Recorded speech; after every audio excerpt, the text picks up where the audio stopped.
So we have meets the mandatory evaluation criteria. So already the report, the revised development report, is with us, and this is being looked into. Determination. Should the proposal fail again to meet requirements, KENHA, which is the contracting authority, reserves the discretionary authority to treat the project as abandoned with finality under Section 4311C and Section 4312. So what would be the next steps? The next step is this. If abandoned, the project will transition to standard competitive procurement processes, which is provided again in the Act. So we haven't reached there, so we cannot say what we are going to do until you exhaust this PIP proposal that has been presented to us. Your third question was on SGR, loan currency conversion, and you asked, could the National Treasury offer a finer print on the SGR loan conversion, currency conversion? This is my response. In July 2025, Kenya completed the standard gauge railway loan currency conversion. This was part of a wider liability management strategy that looked at the whole debt portfolio and identified which instruments have an opportunity for reprofiling to help in reducing the debt service pressure. The transaction currency conversion and maturity extension, thereby reducing both the cost of debt service and the annual repayments. This created the much needed fiscal space, resulting in savings of about $215 million per annum in principal repayments. So that is the response that I would give regarding that. It should be noted, Mr. Mweruri, you should note that the discussion around this loan treatment or profiling was a G2G, and then which trickled. You need to understand how China works. China, the way it is structured, even before you go into to the extent of discussing with Exim Bank, there must be some bilateral engagement at that top level. So we remember when our president visited China, there was an engagement with the leadership there. Then it was followed by, I was sent by His Excellency the President, and I went and engaged with my counterpart there, and we engaged with Exim Bank directly. I actually met the Vice President of the bank. And after that, then we left our technical people to look at these details. So it was kind of a bilateral engagement, which has some intricacies. You know, bilateral engagements remain bilateral.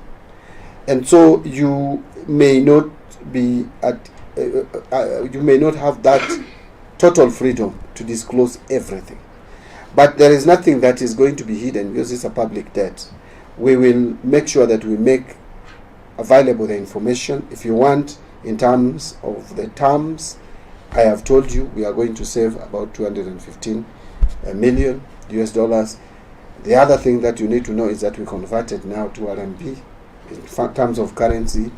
The question would be, do we have enough reserves to pay in RMB? The answer is yes. Central Bank gave us assurance and confidence in that, because RMB is now one of the currency reserves that we keep.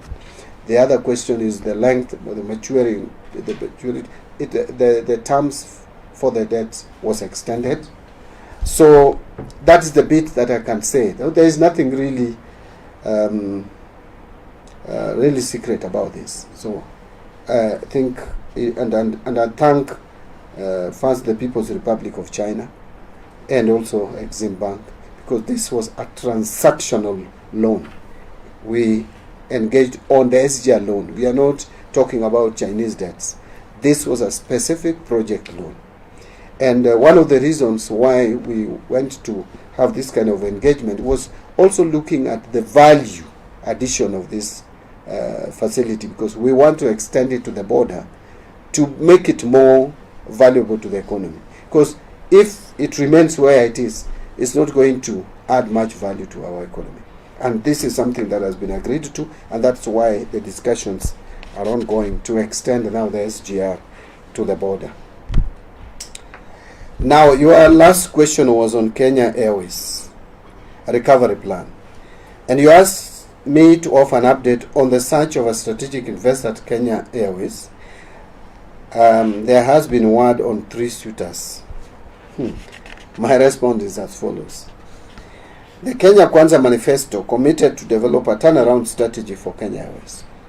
The thrust of this strategy is a Kenya Airways that is a viable business with minimal or no recourse on the exchequer beyond 5 years. So the revamped strategy is informed by findings of the business plan assessment, that is reviewing all reports, presentations and studies. The main highlights of the strategy include the preparation and implementation of the following. 1. Rationalization of network, fleet and resourcing to align to the vision of a Pan-African airline. Number 2. Renegotiation of the CBA to achieve intended industry productivity targets. Remember, we have the contentious CBA clauses too, which needs to be renegotiated. Number 3. Comprehensive financial and capital structure that includes new strategic investors to position the company for success. The new investor is expected to inject a minimum of $1.2 billion and up to $2 billion into the business. We shall be rolling out an international expression of interest to search for a strategic partner.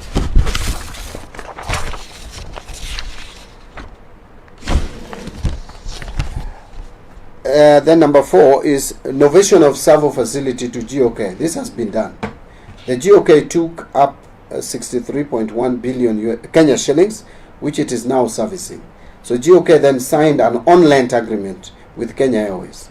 And this amount can be converted to equity once we firm up the onboarding of a strategic investor. So what are we looking for in this strategy? What is this strategy likely to yield? We are looking at the least disruptive option, with restructuring set to occur within the framework of current financial lease licenses agreements. The onboarding of a strategic partner that can bring not just financial resources, but expertise and best practices in the running of a successful airline. That's something we are looking at. We are not looking at a strategic partner who will just be bringing money. We want a strategic partner who will bring financial resources, but also is experienced enough or bring expertise and best practices in the running of this airline. The other objective of what we are looking for is a revitalized Kenya Airways, which will be able to engage suitable airline companies with a view to forming a Pan-African airline group. Next, Kenya Airways will continue to play its strategic role as a national carrier, playing its role in the economy and maintaining Jomo Kenyatta International Airport status as a regional hub, and retention of Kenya Airways brand and its intrinsic value.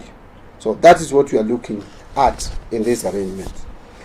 The other question came from Paul Wafula. Paul Wafula from Nation Media Group. Yeah? It's okay. Is that correct? Is there a problem? No, fine. Proceed. Yeah, so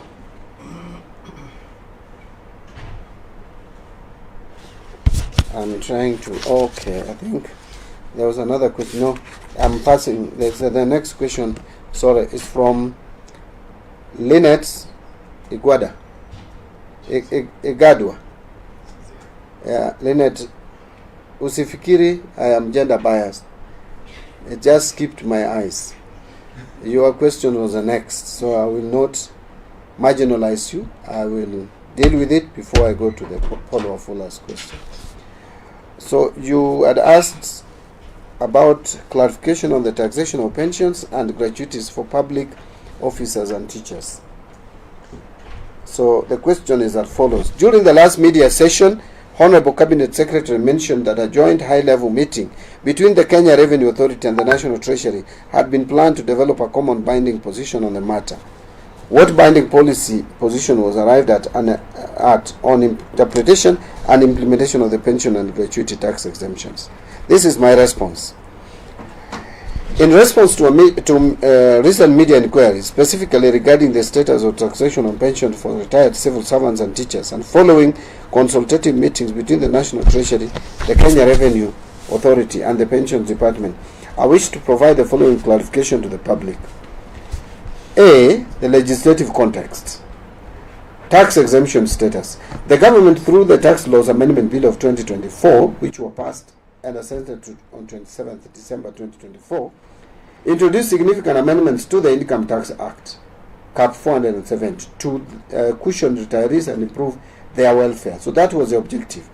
Specifically of the bill amended the first schedule to the Income Tax Act.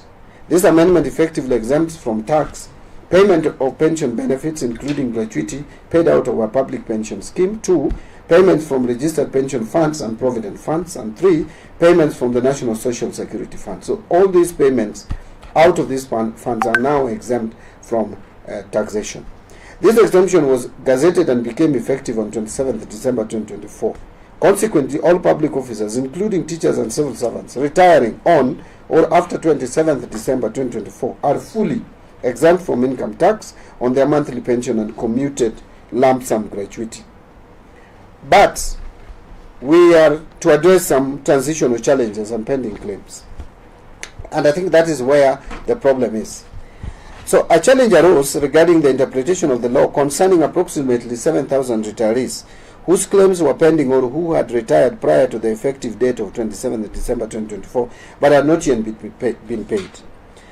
The pension departments had an initial position, that was that any payment made on or after the effective date should benefit from the exemption, regardless of when the officer retired. And we had good reasons that pensions are paid on cash basis, as and when they are paid. That is when they are considered, even in the financial statement. So that was the position of the pension department. However, Kenya Revenue Authority position is that tax laws apply based on when the income was earned or accrued.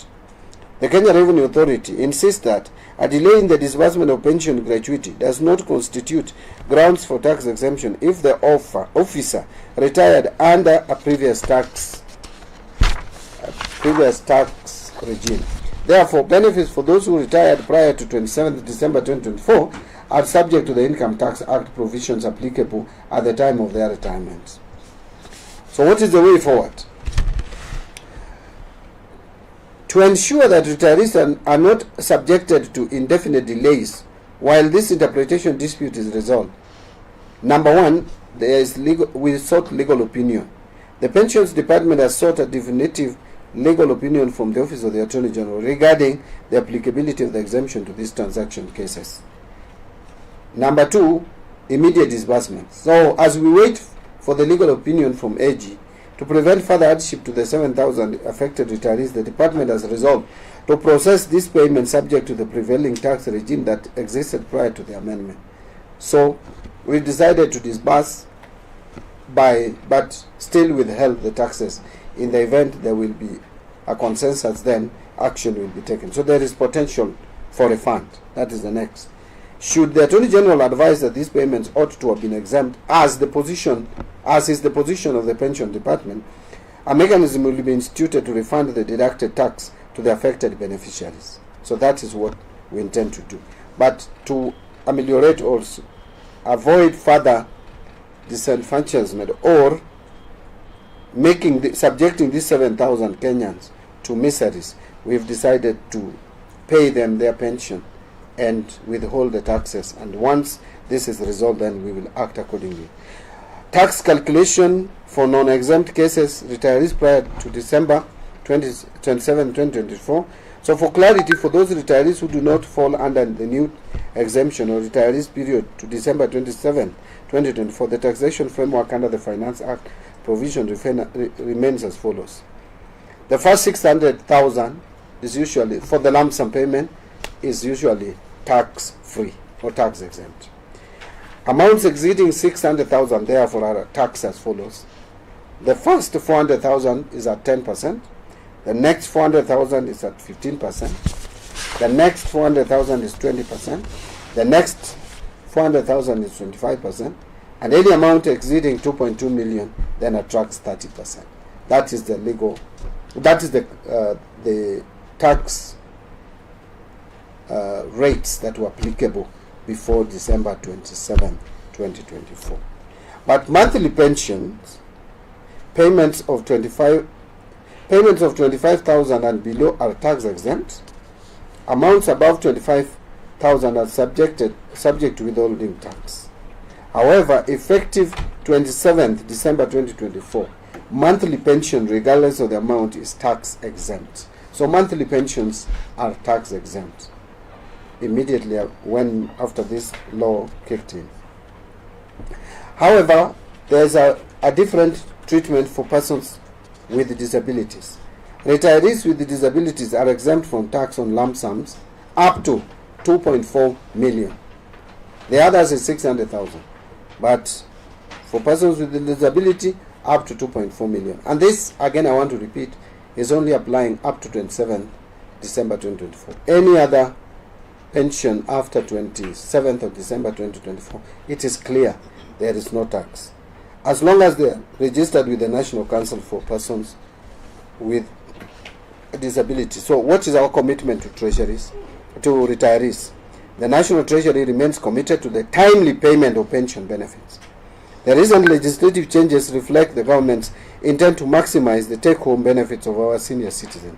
We ask for patience from the affected group of pre-December 2024 retirees as we finalize the legal guidance on their specific tax liabilities. And I want to also add at this point that our pensioners, we are adopting an IT system that is going to, an integrated IT system that is going to fast track the processing of pensions to the retiring Kenyans. Finally, was now Paul Wafula's question. And Paul, you asked question touching on the Ministry of Health.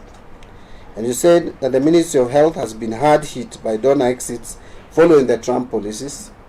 There are now stock-outs of drugs and contraceptives in many parts of the country, and this is likely to impact fight against HIV and other infectious diseases. How has Treasury responded to this? What budget has been made available to deal with the donor exits? My response: to mitigate the reduction in funding by donors, the government of Kenya has made deliberate effort to increase funding to strategic programs which include HIV, TB, malaria, family planning, and reproductive health and vaccines. In the financial year 2025-2026, the Ministry of Health was allocated 7.55 billion compared to 7.1 billion allocated in 2024-25 to cater for implementation of strategic programs as shown in the table below. For procurement of anti-TB drugs, you can see the 2024-25 there was only 70 million. That has been increased to 300 million in the 25-26. Procurement of family planning and reproductive health commodities was 500 million. It is still 500 million in the 2025-2026. Procurement of traditional vaccines and GOK co-financing obligation to Global Alliance for Vaccines and Immunization, which they call it Gavi. Now, this one was 24-25, 2.9 billion 930 million, 2.93 billion. It is now in 25-26 4.6 billion.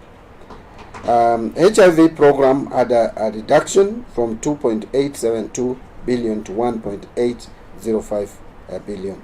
Malaria program also from 730 to 343 million.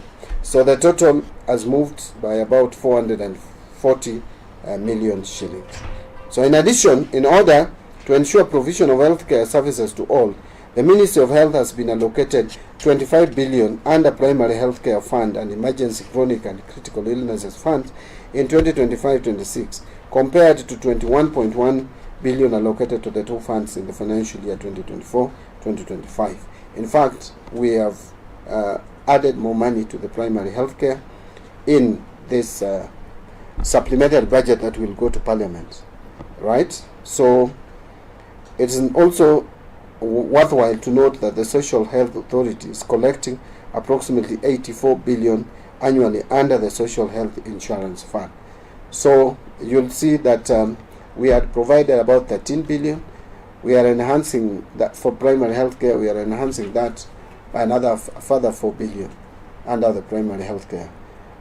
Chronic, critical, and emergency chronic and critical illnesses we had provided about 8 billion shillings to support that. So if you add those figures, you realize that we are at 25.1 billion shillings in the primary healthcare and emergency chronic and critical illnesses funds to support this. And in addition, the insurance component, the SHIF, is receiving approximately 84 billion shillings.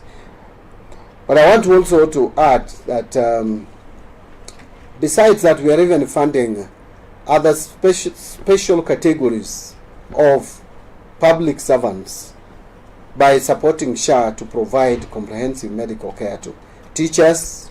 We just enhanced the budget for TSC to be able to meet insurance under SHA, and also other civil servants, the police, and the rest. So these are all supporting SHA. So SHA is receiving money from SHIF, which is the 2.75% contributed by employees and employers contributing the same. That is what is giving us 84 billion, including those who are informal employment or are privately employed, or personal, those who are doing their businesses and all that. So that contribution is up to 84 billion, or projected to be at 84 billion. Besides that, we have provided this 25 billion for primary healthcare, emergency chronic and critical illnesses. And again, on top of that, we are funding some specific categories of civil servants by giving insurance cover under SHA. So that we think, and going forward, that we will have a comprehensive medical cover. It is not easy with a population in this country of approaching 60 million Kenyans to provide comprehensive medical cover. But it's a commitment by the government, and I think we have taken off, and we can only move forward. I don't think we can go back. I have had people who, in my view, have stagnated in their thoughts that we must go back to NHIF. That is actually stagnating in thought. I don't think anyone who wants to lead this country would want to take us back. You can only come up with an improved and a better system if you are sure you want to be president. But you cannot be president who is thinking of taking us back to NHIF. Now the biggest problem we have with hospitals is the legacy debts under NHIF. That is why sometimes people say SHA is not working, because the service providers are protesting the old debts. And then you are telling us you want to take us back there, a system that failed to work. And that is why you are offering yourself to lead the country. I wonder whether that's a person who even is worth talking about or discussing as a possible replacement of a president. Thank you. Yes. Thank you, Waziri. And you'll be mentioning your names again. Yeah, my name is Duncan. I'm with Reuters. A few quick questions. Within my brief comments, I think you will tend to sort of get prepared remarks like this ones. The new MF program, last we had is the staff mission will come to Nairobi this month. I don't know whether you have an exact date of when you land and what you can expect from that. The next question is whether you have more details on the debt for food swap. We heard that the USDFC will be guaranteeing, but we don't know who the counterparties are. We don't know what figure we're talking about. I think it was $1 billion or 1.5 billion. We don't know the time. You can give us a few more details. And finally, the growing concerns about the drought that we are seeing in many parts of the country. I don't know if you can give us some comments on how that's likely to affect the growth outlook for the country and the sort of the fiscal framework. Thank you.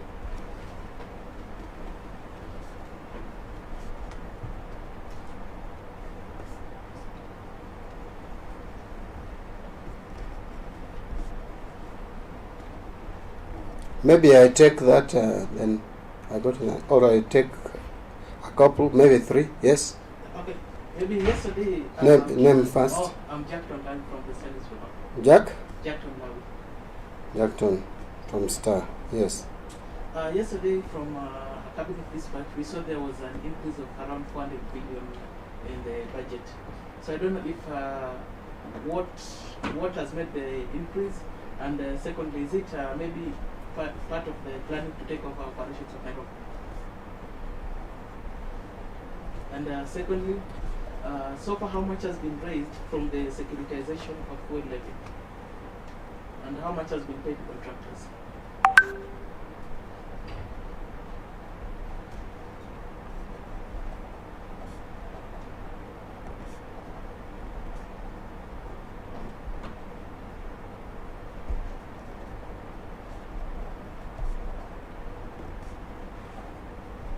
Mm-hmm. Yes. Thanks. Yes, my name is David Harden from Mbadi News. You did mention that the railway loan swaps was also to help, get the line to the border with Uganda.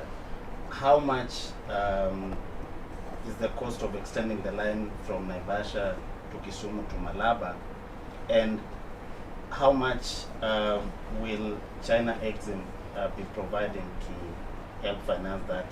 And there's also been mention of securitization of the railway development levy. How much then can be raised from that to complete the line? Thanks.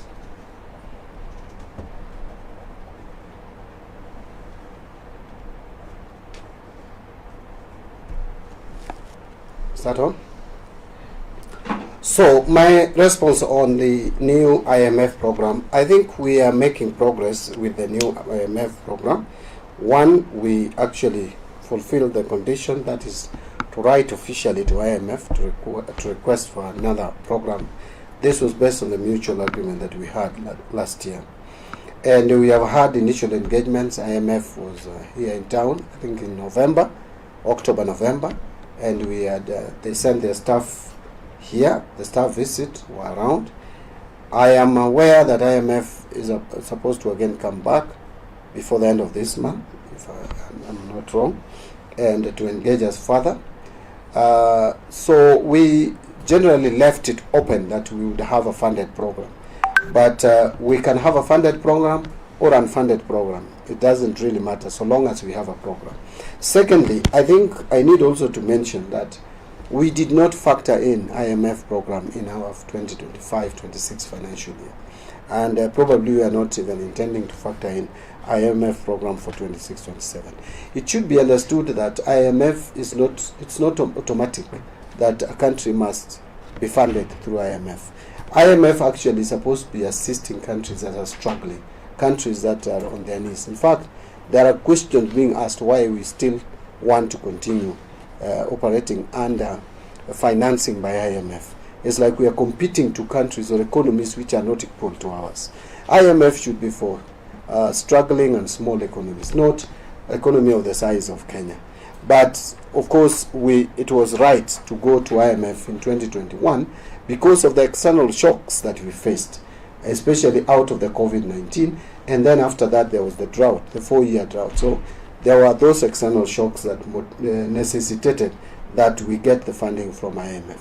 But where we are, from where we sit as a country, we will still, we feel we can still engage IMF if we can get some concessional loans.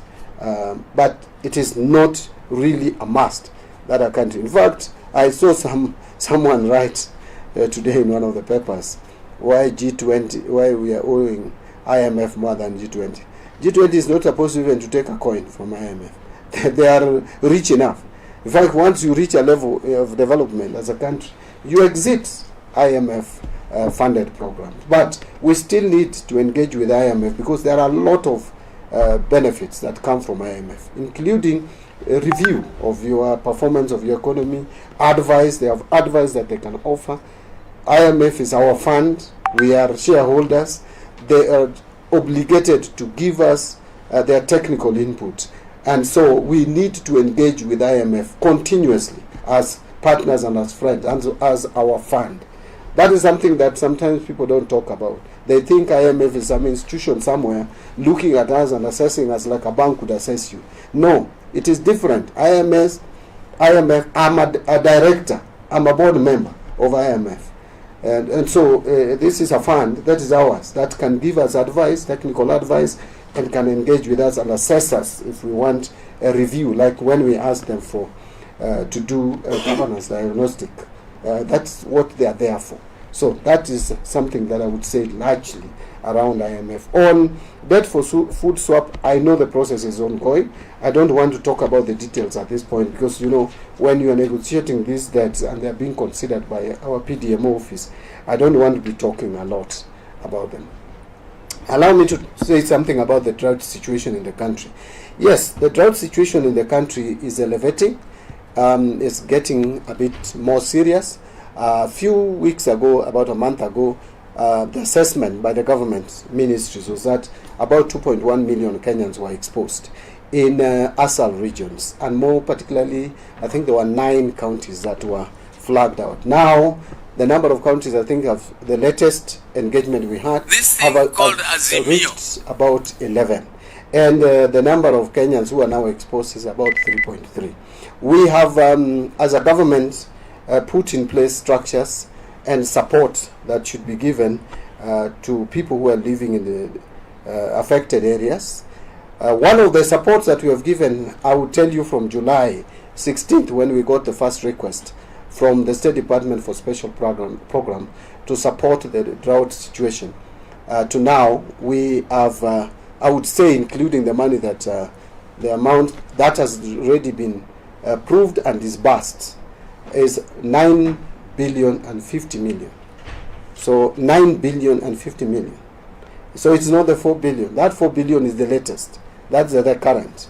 Out of that 9 billion and 50 million, 500 has been made available. 500 million has been made available for support to livestock. That is providing livestock feeds and such like initiatives that would help mitigate or reduce the number of possible deaths of the livestock. The rest has gone to address the human support for food to human beings. The first amount that we released after the July request was 3 billion. They requested about 6 billion. We disbursed 3 billion. Then we followed in November again when they made a request. And then we again disbursed 2.5 billion. They requested 2.5, we gave the full amount. And then in December, there was another request for 3.5 billion shillings. And that 3.5, we gave 3.5. 3 billion for the human support to human life, and then 500 million for livestock. There was also another around 54 million that we spent on Elgeyo Marakwet disaster. So we have spent about 9.05 billion. But the latest amount that has the requests that have come and which we have discussed in government, we are likely to approve another additional 4 billion. Now, we have been told that the amount that we had released before can take us up to the end of the month. So up to the end of February, we have enough food to support those who are facing drought in various parts of this country. And therefore, we are preparing now for the month of March. The weather people have spoken about March, April, May, with terminologies that sometimes confuse some of us who are not people who have studied weather. But they have talked about normal to above normal in the Western Kenya region, the Victoria region, and they have talked about some sections of Rift Valley and highlands east of Rift Valley. Those terminologies. And now they have also said that there are 2 regions that are likely to have below normal, and that is the coastal region and I think the sections of Northeastern. So we may still have some sections of this country facing prolonged drought. Now, the effect this will have on the economy is yet to be determined. If the drought affects the agriculturally productive areas, then certainly it will disorganize our agricultural sector, which is our main economic sector in terms of support to our GDP. However, we so far don't anticipate that, and that's why we still believe that our GDP will grow at 5.3% in 2026, hoping that the weather conditions will not be worse. But the weathermen have projected that March, April, May, with the month of April as the peak one, that there will be rains in the country. We also pray that the rains come in a normal way, or the normal rain. it shouldn't be too abnormal or more than normal, which will then lead to another disaster, that is the flooding. Now, that's what we project, but there are these ASAL areas that still may face problems of drought going forward. So as a government, we are working around that. But that is why, as a government, we are saying we cannot continue to rely on rain-fed agriculture and to survive by grace of the generosity of the weather. We must now think big and think on how to harness water when there is a lot of water, and this has been talked about for years. We must now channel that to our infrastructure projects, especially underwater and irrigation, to make water available to irrigate our farms and make food available to feed our country. Hence, National Infrastructure Fund must be supported, because that is the only way that will get us away from over-reliance on rain-fed agriculture. Jackton, you have asked about increase of about 400 billion in the budget in 2026-27. Our budget in terms of expenditure is projected to grow to 4.7 billion, 26-27. But we are not growing it by 4.6. If you look at the 4.7, I know you haven't seen the numbers of the supplementary budget. Already the numbers of the supplementary budget is speaking to about 4.5 billion. I mean trillion, sorry. I've been talking about billion. It's 4.7 trillion in the next budget, and 4.5 trillion in the current budget after supplementary. This increase is normal increase, actually, because you see, there is inflation, there are adjustments to people's salaries, there are adjustments to costs. So this is just a normal budgetary adjustment. It has nothing to do with something specific, as you are mentioning. It is nothing to do with the Nairobi County.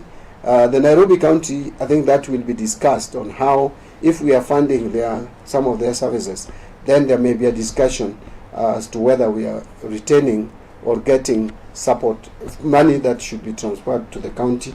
Some of it comes to the national government. But I agree with the thinking and the thought that we must intervene in Nairobi County, because the capital city of any country must be addressed, because the economic mainstay of this country is Nairobi. If Nairobi is in a state that is not supporting our economic activities, the whole economy suffers. So I think it's a good idea, so long as it's done within the law and respects the constitution, and I think that is what His Excellency the President, together with the governor of Nairobi, are trying to agree on.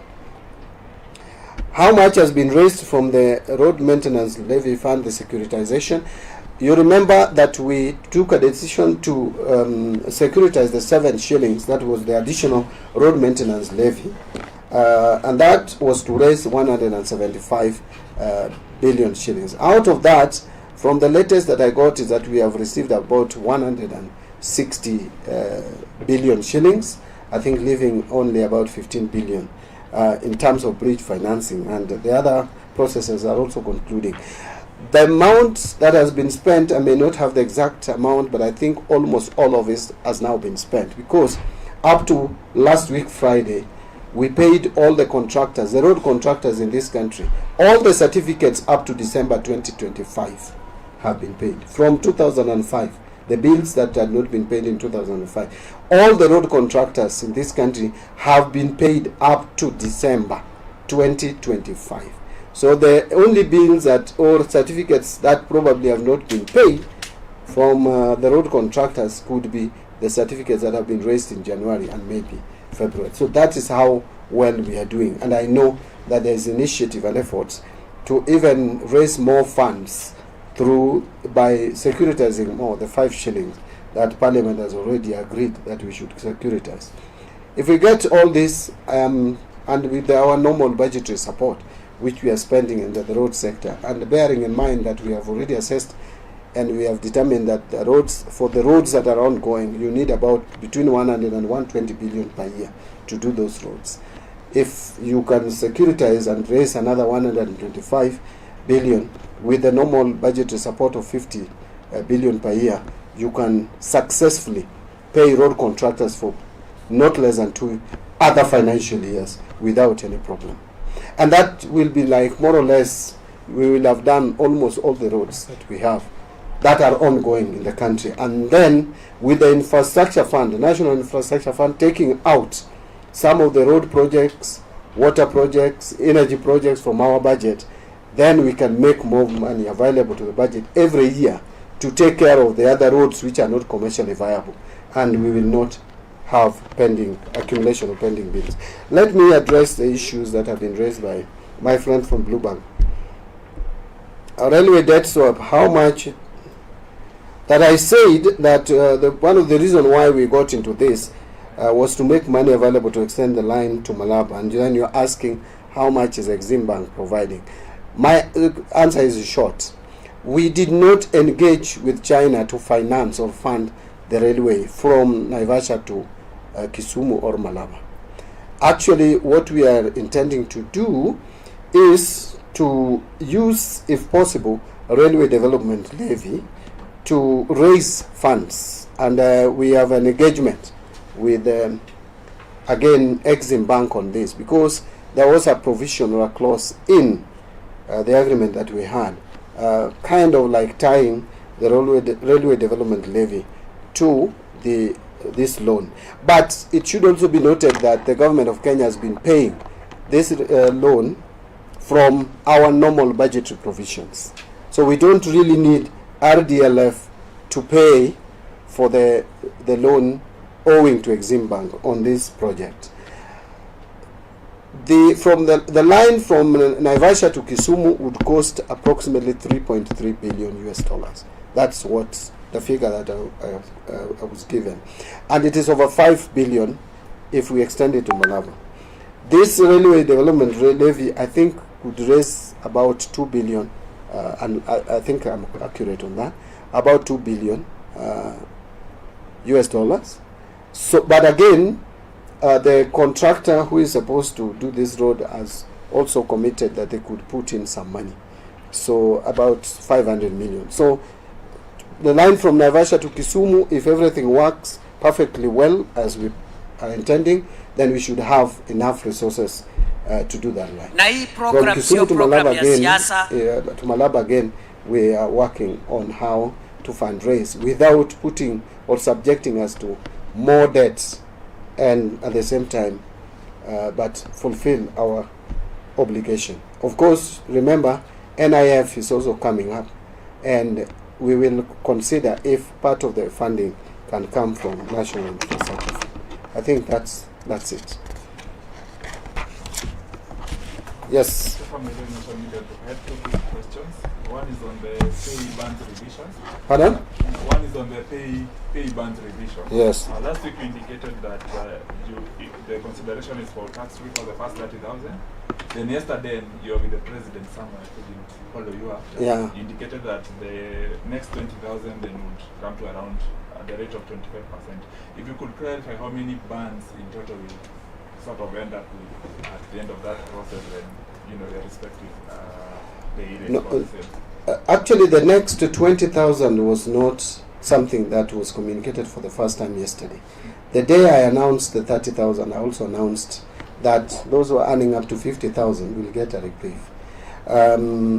We are yet to work on the finer details of the bands, but we are more or less in agreement as a government that the first two bands will be 0 to 30,000, which will attract 0% as taxes, so you will not need any tax relief as it has been the case. Then from that 30,000 to 50,000 will be attracting 25% tax. Now, compared to today, 0 to 24,000 is at 10%, and then you get a relief of 2,400, so it's 0. From 24,000 to 32,880, I think, is at 25%. Then from 32,880 all the way to 500,000 is 30%. Now what we are doing is we are increasing the zero tax from 24 to 30. So if you are earning below 30,000, you pay zero tax. What were you paying before? Beyond 24,000, you are paying 25%. So beyond 24,000 up to 30,000 is actually 6,000. So if you are paying 25% of 6,000, that takes you to 1,500. That is a quarter of the 6,000 is coming back to you, 1,500. So if you are to remain with 4,500 out of that amount of 6,000, you now get the whole 6,000. 50,000, again, after 32,880, you are paying that the rest of the amount, the about 17,000 plus, at 30%. Now that is coming down to 25%. You are literally saving 5% of that amount back to your pocket.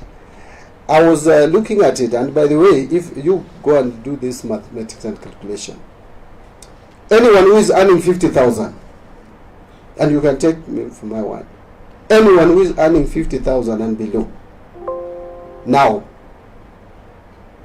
even if you take SHA contribution and housing, you are better off than when there was no SHA and SHIF if you are taxed at 25-30%. In a nutshell, if you do your calculations correctly, what you are losing to SHA or health cover and housing cover, you have already recovered from this arrangement. So anyone earning 50,000 now should not, in my view, complain about being deducted SHIF and housing levy, because it is being deducted, all right, but we have cushioned you on this space. So it's like we have neutralized it. And I did my calculation and it is correct. If you want to know how it is, just get that SHA and SHIF, you are contributing 4.25%. If you are earning 50,000, calculate that, you'll get the 2,275. Now that 2,275, one thing is the moment you pay it, your taxable amount comes down from 50,000 to 47,725, because now that amount is not taxable. So you remove that amount that goes to SHIF and goes to housing levy, and you remain with the taxable income of 47,775 or 25. Then now that is what you tax, and with the new tax rates, you get all the tax that you are chargeable. The first 30,000 is zero. The next 20,000 is at 25%. So you are paying 25% of 20,000, right? And 25% of 20,000 is a quarter of 20,000, which is 5,000. So you add 5,000 to the 4,000, to the 2,200 and whatever it was, you get about 7,000. That is the now what goes out of your payslip. Now, if you compare it to before, if without SHA and SHIF, then you will see what I'm talking about. So, in short, we have cushioned that. That's why when people talk, I see people talking about. If I had my figures, I would give them to you, but that's something you can calculate. So when people say that it's nothing, it's the people who are earning 1 million like me who feel it is nothing. But those who are earning 50,000, my friend, they feel it is a lot. They will feel it is a lot. And I think it is the right thing to do. Whether this is campaign gimmicks or what, we are in political space, all of us. We take decisions that are popular with our people. That is why we say we serve people. So a government must take decisions that are popular with the people. The opposition will say things that would make people happy. The government will not only say things, but do things which make people happy. So if what we have done will make people happy and vote, so be it. If it is politics, it's a progressive politics, because it is making people happy. Because we are in the business here of serving our people. Those who are in the opposition serve them by selling them a narrative that these people are not doing well, they are not doing good, that we can do better. Then they can say we can. Us, we are not saying we can. Us, we are in government. So we tell them we are doing. So whether what we are doing is politics and it is helping you, the person who, the police officer somewhere is getting more money in his pocket, mwalimu somewhere, my brother who is a teacher is about to retire, will retire at a slightly better salary, so be it. I'm very happy. That's good politics. It's progressive. Ama namna gani? And one more thing, of course, Mhm. And And there. this is the reception of the IPO. How has it been, especially indicating that The book build. Yeah, I've learned that some class of investors have shied away. More so institutional investors, pension funds, and the likes. How is the book build looking so far? I know there's still some days to go. No, I think that is an alarming statement, Kefa. I don't think anyone has shied away. People will make proposals. You know, we have up to 19. Up to 19. Do you know how Kenyans behave? You see the way when you tell them IBC is registering people. Which day do they come for registration? Wait for next week, utaona. Watu watakuwa wamejaa kwa line. And the good thing nowadays, it is IT. So, but under the, like Uganda wants more shares from us. They are very annoyed that we are offering only 20% to the East African community. They want more shares. Well, Kefa, instead of talking, buy share. Utawachwa nyuma, my friend. Hii maneno yako ya kusema, you know, Kenyans have so much conspiracy theories around. Everything is doubtful, you know. Sometimes they even doubt whether you really meant to dress the way you are dressed. That's Kenyans for you. So, Kefa, for that, don't listen to those people. I am very sure that we have enough investors. In fact, those institutional investors you are talking about are the ones who are pushing for IPO to be released. In fact, they have been complaining that this country has dried up. There is no IPO. So we'll get a number. And the book build is going on. Last one.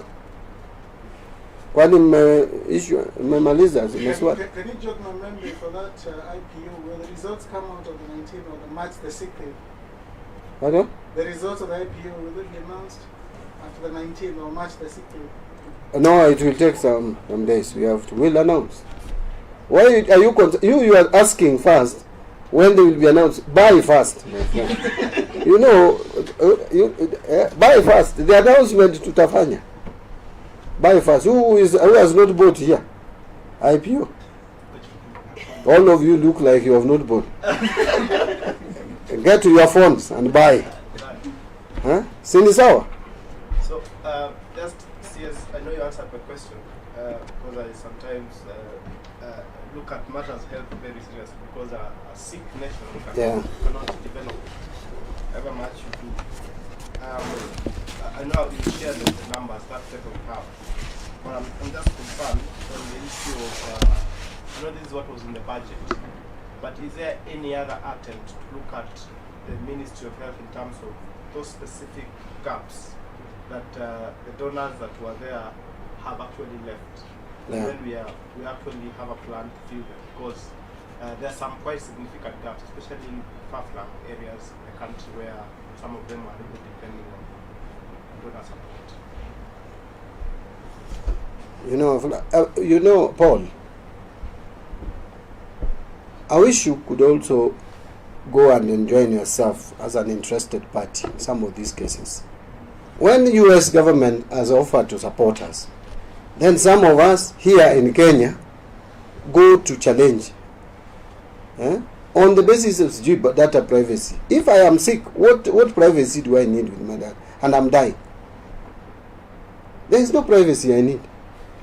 Even if there was any compromising of it. And why would what would America be doing with our privacy of our health records? Honestly, we kill some progressive things that are supposed to help us. We are the first country that was going to benefit from this health program, but we are losing it because of some unnecessary activism that don't make sense. We are even playing with people's lives. We even go to the media and start talking so bad about people who need help. Even before you say that the money that is provided is not enough for, let's look at drought situation. Is that something to play politics with? Even before you start saying, many times we have seen Kenyans contributing, ordinary Kenyans, and some of these people are billionaires. Money that they have actually taken from us. Because you look at them where they have made their billions, they can't explain which businesses have made them become billionaires. Nothing. And instead of even going to go to some villages in one of the counties to donate food, they are here addressing press conference. Our 4 billion is not enough, and they have not even done any assessment themselves. Kenya, everybody when we are valuing the shares of Safaricom, everybody is a valuer. When we are talking about drought situation, every person is weatherman, and they are the same people who are doing assessment of how people are doing in villages. It is sickening. Now they are all health experts, and when they decide, they become all data analysts and data security. We are all cyber security experts. Anyway, to come back to your question, it should also be remembered that health is largely devolved. So even as we talk about the national government intervention, there is also the bit that county governments have also to shoulder. And county governments are also putting in money in health programs. So all these efforts, in my view, if well coordinated, and that is why I think we need more coordination between the county governments and the national government. If national government is providing 25 billion, providing another 84 billion, that's already 110. Then we are providing more money, almost over 20 billion in other various insurance schemes. We are almost heading to 150 billion. Now all this put together, and you add the county government, health is the number one devolved function. If you add to the money that county should be allocating, all the 47 counties should be allocating to health program, we should almost be there in terms of providing universal health care. So coordination needs to be done, but I'm sure the Ministry of Health is working hard to provide that coordination and make resources available for running our health programs. I think that is it. I can see some of our friends are walking in. Unfortunately, we are just winding up. But we have addressed a couple of questions. Maybe now it would be not practical for me to go back and again address the questions. There were 6 formal questions that were submitted formally. I've also accepted to take additional questions, especially on issues of drought, because it was critical. What other issue did we also address, which was not in the list? I think it was basically the drought question. Unless our new friends, you have a question to ask, I'll give you that latitude. This is Brian George, a serious journalist. I know Brian very well. You must ask this question. I know it's very controversial. But the session is live on Facebook, so yes. Those who have missed... yeah, you can pick it from there. That would be great. So Brian, do you have any question? Or my sister who has just walked in, together with your brother there? Yes. Thank you, Bonas. Yes, apologies to my colleagues and to the team for events or other affairs. I think I'd like you to comment on Governor's request for 535 billion in the next financial year allocation in the upcoming 2026-27 budget, considering last year the allocation was about 415 billion. That is a shareable revenue. Exactly, yeah, the shareable revenue. I'd like you to comment on that, if it is tenable, given our fiscal framework. Well, first, National Treasury has already communicated the figure that we are proposing as shareable revenue. We made it public yesterday because we are taking it to Parliament next week. under BPS, and the total shareable revenue is 2.9 trillion, out of which we are proposing 420 billion to go to counties. And then I know that CRA has recommended about 457, I think. And now governors, of course, are asking for more. This is a negotiated process. Negotiation discussion will be ongoing. We will put forward why we think 420 is sufficient, but it should be understood that National Treasury is very committed in supporting devolution. However, it should also be remembered that we have certain critical expenditures that can never be ignored, one of which is the debt repayment. And you can see our debt repayment is over 1.1 trillion now. So even if we have that share of revenue of 2.9 and you take 1.1 already, you are remaining with 1.8. And then with that 1.8, the salary that we pay at the national government level is almost 1 trillion. It's 960. So out of 1.8, you are remaining with just about 800. And that 800, if you give counties 420, then you know what is remaining. Of course, then we will have other expenditures. CDF now is, like the courts have said, is here to stay.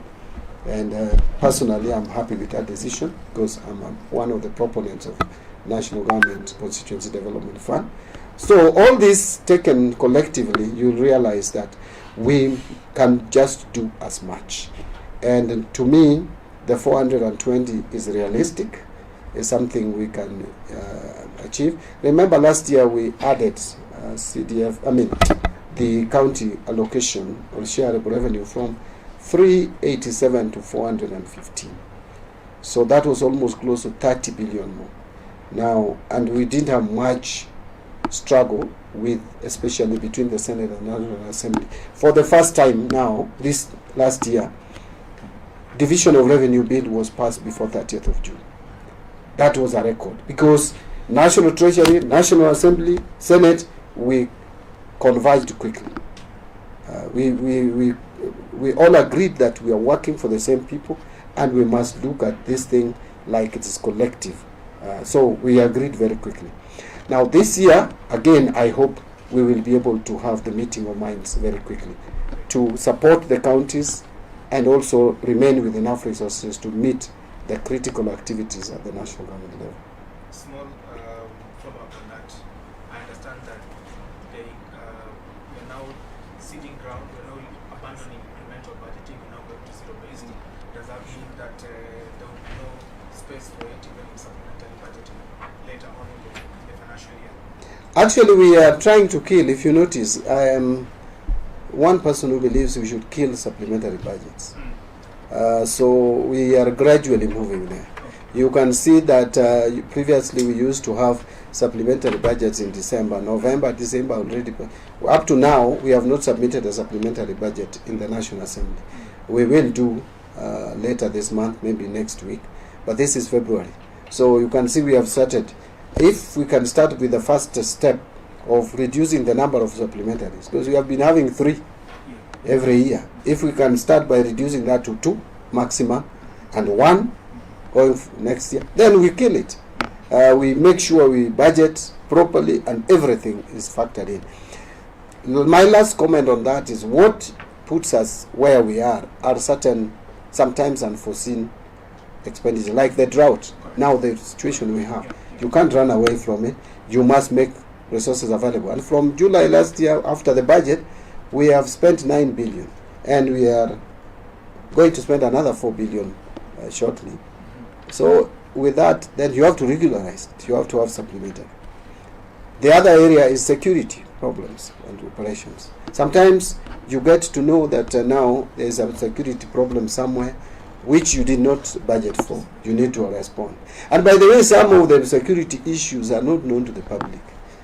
They are only known to the security sector. Maybe His Excellency the President, those of us who sit in the National Security Council and at the Treasury, because I have to make resources available. And when I make those resources available to address some security concerns, my friend, we don't go announcing to the people that the Al-Shabaab was just about to strike at such and such a place. It's something that the government deals with without sounding alarm to the Kenyan people. So you, at the face of it, You may ask, why is Mbadi giving NIS this kind of support? Why is National Treasury supporting Interior? Or why are we giving more money to KDF and we are not at war? Yet we are at war every day. Thank you. Okay? Is that okay? Good.